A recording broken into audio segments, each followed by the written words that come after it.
नमस्कार, मैं अरविंद कुमार। आप देख रहे हैं गौरव लाइव न्यूज। आज हम बात करेंगे बहुजन समाज और बहुजन समाज के युवाओं के बारे में। बहुजन समाज के युवाओं को बहुजन आंदोलन से क्यों जुड़ना चाहिए और इसके क्या फायदा है और क्या नुकसान है, इस पे हम विस्तार से चर्चा करेंगे। क्योंकि बहुजन समाज के लोग पढ़ाई लिखाई करने के बाद जो है उनका जहाँ भी जाते हैं वो मिसयूज होता है, उनका दोहन किया जाता है, उनके कार्यों का दोहन किया जाता है। और लास्ट में जो बहुजन समाज के पढ़े लिखे लोग हैं, अनपढ़ लोग हैं, या तमाम जो बहुजन समाज के युवा हैं जो अभी जिनकी जिनकी उम्र 18 से लेकर 35 के बीच में है, उनको बहुजन समाज के आंदोलनों से क्यों जुड़ना चाहिए और इसके क्या फायदा है, इसको हम विस्तार से चर्चा करेंगे। क्योंकि जिस तरह से डॉक्टर बाबा साहब अम्बेडकर ने कहा था कि हमें इस देश में बहुजन समाज को हुक्मरान बनाने का काम करना है, हुक्मरान बनाना है। और वर्तमान में देखा जाए तो जो भौतिक चीजें हैं वो नौजवानों को, खास तौर से एससी एसटी ओबीसी के नौजवानों को बहुत अट्रैक्टिव कर रही हैं। वो भौतिक चीजों के पीछे ज्यादा भग रहे हैं। वो नहीं समझ रहे हैं कि इतिहास में आपको किस तरह से जो चलने की, बोलने की, खाने की और तमाम जो संवैधानिक चीज़ों में आपको अधिकार मिला है, वो किस तरह से आपको अधिकार मिला है और कितनी परेशानियों से को सहकर डॉक्टर बाबा साहब अम्बेडकर ने आपको ये अधिकार दिया है। और बहुजन समाज के जो नौजवान हैं, इनको बहुजन आंदोलनों से क्यों जुड़ना चाहिए। क्योंकि बहुजन आंदोलन जो है, वो आपको प्रेरणा देता है।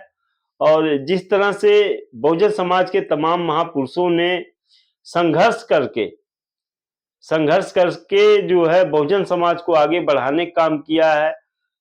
कोई भी नौजवान बहुजन समाज का, अगर वो बहुजन समाज के मुद्दों से जुड़ता है तो कहीं ना कहीं वो अपने आप को रिचार्ज करता है, अपने आप को हर लड़ाई में आगे करता है। क्योंकि जब आप बहुजन समाज के सामाजिक संगठनों से जुड़ जाते हैं तो आपके अंदर वो ऊर्जा आ जाती है जो बहुजन महापुरुषों ने ऊर्जा इकट्ठा करके आपके लिए काम किया। और आपकी जो जब आपके अंदर ये ऊर्जा आएगी तो आप सारे क्षेत्रों में जो है ऊर्जावान होकर काम करेंगे।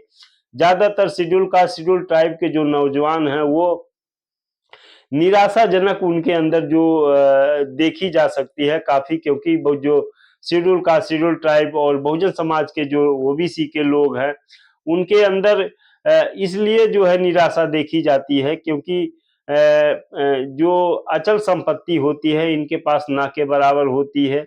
इनके पास कोई बैक सपोर्ट नहीं होता है। पढ़ाई लिखाई करने के बाद जो नौजवान जो है वो निराशाजनक स्थिति में चले जाते हैं। और तमाम डिग्रियां हासिल करने के बाद भी जो है ये नौजवान अपने आप को उस तरह से एक्टिव नहीं कर पाते हैं, उस तरह से डेवलप नहीं कर पाते हैं जिस तरह से उनकी शिक्षा दीक्षा होती है। तो बहुजन समाज के जब आंदोलनों से आप जुड़ेंगे और बहुजन समाज के जो महापुरुषों ने जो ऊर्जा इकट्ठा करके बहुजन समाज की लड़ाई लड़ी, और ऐसी परिस्थितियों में लड़ाई लड़ी जब जो है वह मनुवादी और ब्राह्मणवादी विचारधारा की सरकार थी, और मनुवादी विचारधारा ही जो है वो देश में चलती थी। ऐसे परिस्थिति में आप समझ सकते हैं कि किस तरह से बहुजन महापुरुषों ने आपके लिए काम किया। और आज जब डॉक्टर बाबा साहब अम्बेडकर ने आपको एक संविधान दिया है और उस संविधान में आपको अधिकार दिया है,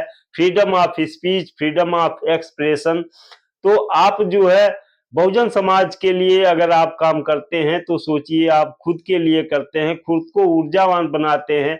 जिस तरह से आप बहुजन समाज के लिए काम करेंगे, आपके अंदर ऊर्जा आएगी तो आप अपने लिए भी काम करेंगे और आपका भी विकास होगा और बहुजन समाज के हितों के लिए भी जो है आप काम करते रहेंगे। तो बहुजन समाज के जो युवा है, जो 18 से 35 साल के हैं, उनको जरूर बहुजन समाज के जो सामाजिक संगठन है उससे जुड़ना चाहिए। और बहुजन समाज, क्योंकि लोग कहते हैं कि अगर आप दूसरे का भला चाहते हैं, करते हैं तो आपका भी भला होगा। अगर आप दूसरे का भला नहीं करना चाहते हैं या दूसरे का भला नहीं चाहते हैं तो आपका भी भला नहीं होता है। तो ये कहीं ना कहीं कहावत सत्य है, ये प्रकृति में है। क्योंकि अगर जो बहुजन समाज के नौजवान है वो बहुजन समाज के लिए समर्पित हो जाएं, तो बहुजन समाज के साथ साथ जो है उनका भी जो है भला होगा, वो भी आगे जाएंगे जैसे जैसे बहुजन समाज आगे जाएगा। तो इस वीडियो में इतना ही। अगर हमारी वीडियो आपको अच्छी लगी हो तो इस वीडियो को ज्यादा से ज्यादा लाइक, शेयर और सब्सक्राइब करें। वीडियो देखने के लिए बहुत बहुत धन्यवाद।